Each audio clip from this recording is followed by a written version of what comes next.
Selamat sore, selamat malam tentunya sahabat semua dimanapun Anda berada.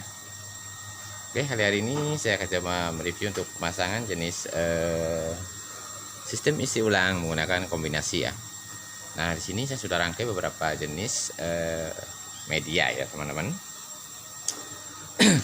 Nah, sebenarnya mekanisme sistem ini teman-teman ya banyak faktor teman-teman ya.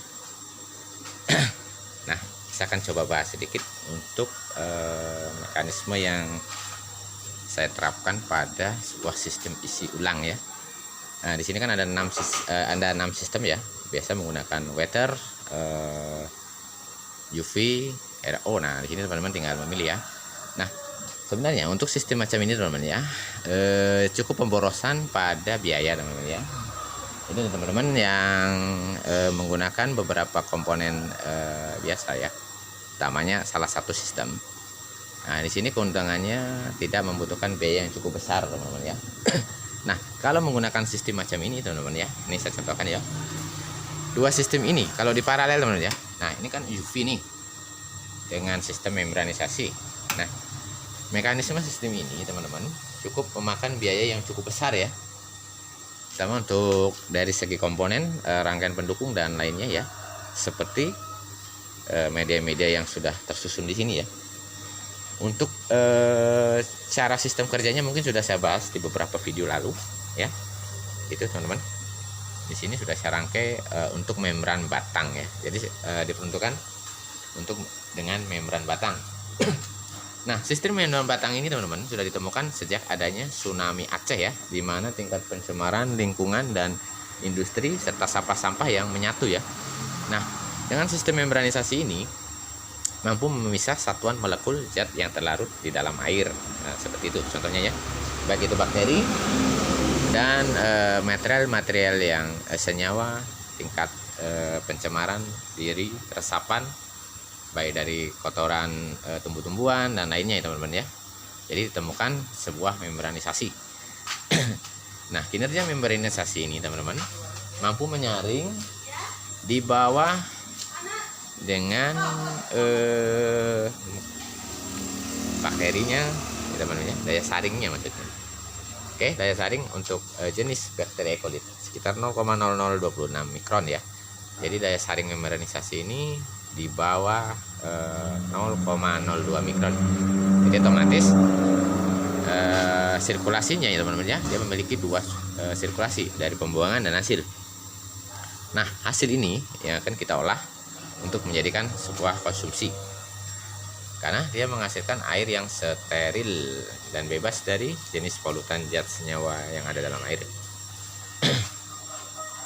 Nah, keuntungan dua sistem ini teman-teman,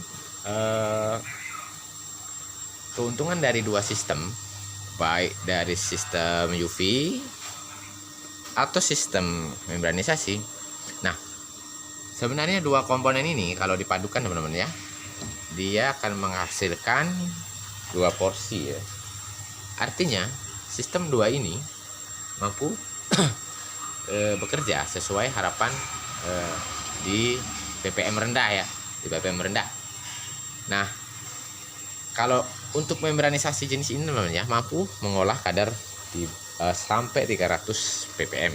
Nah, kalau kita menggunakan sistem UV macam ini, diupayakan kadar di bawah 200 atau 150.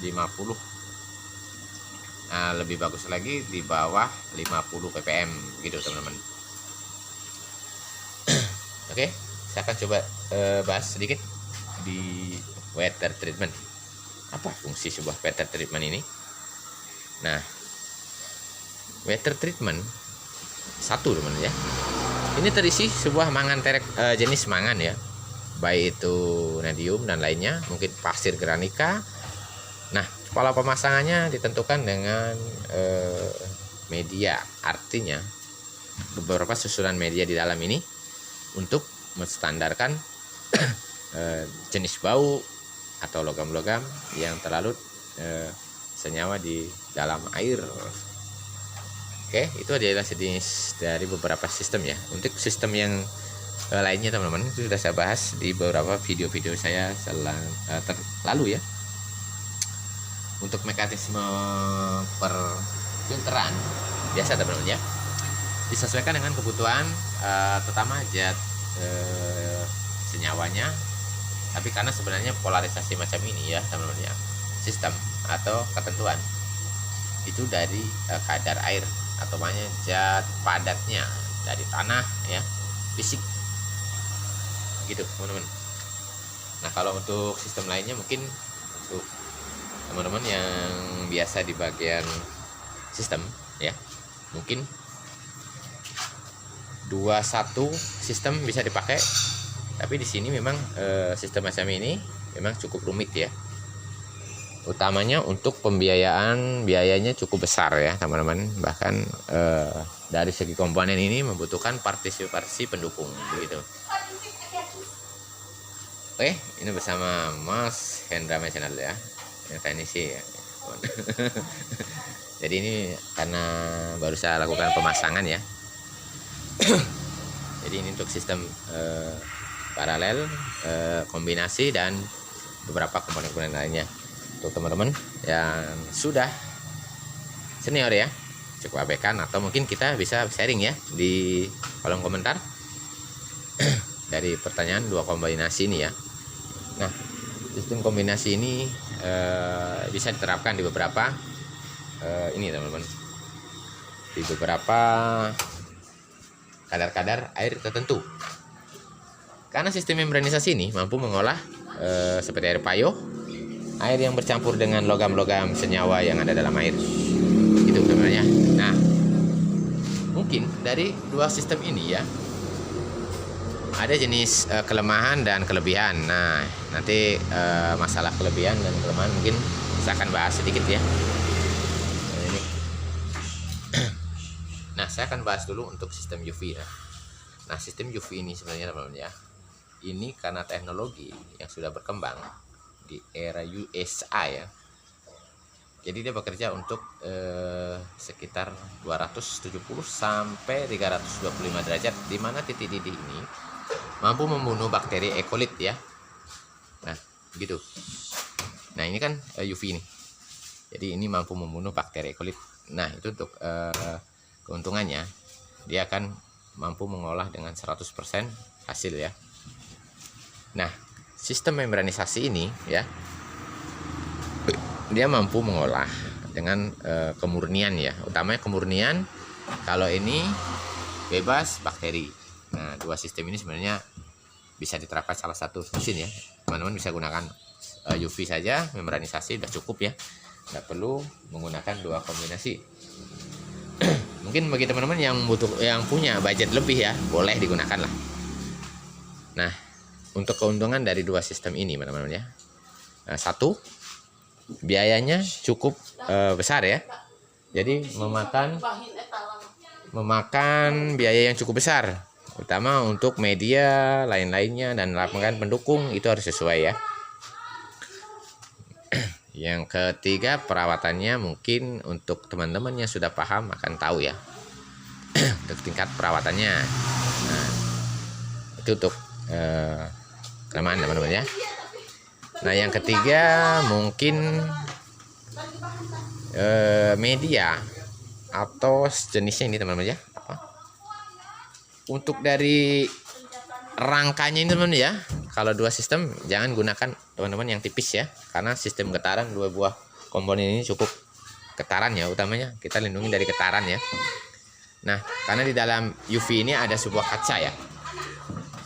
Nah, jika terjadi getaran yang melebihi dari berapa derajat, maka akan pecah ya, pecah begitu teman-teman. Jadi teman-teman ya, kalau menggunakan dua sistem ini gunakan body yang kuat ya, seperti ini. Mungkin kalau untuk jenis stainless bisa ya teman-teman, karena untuk tingkat bebannya ini cukup relevan ya dengan getaran ya, dimana untuk daya dorong tekanan ini di 135 bit ya, 135 bit untuk menekan ini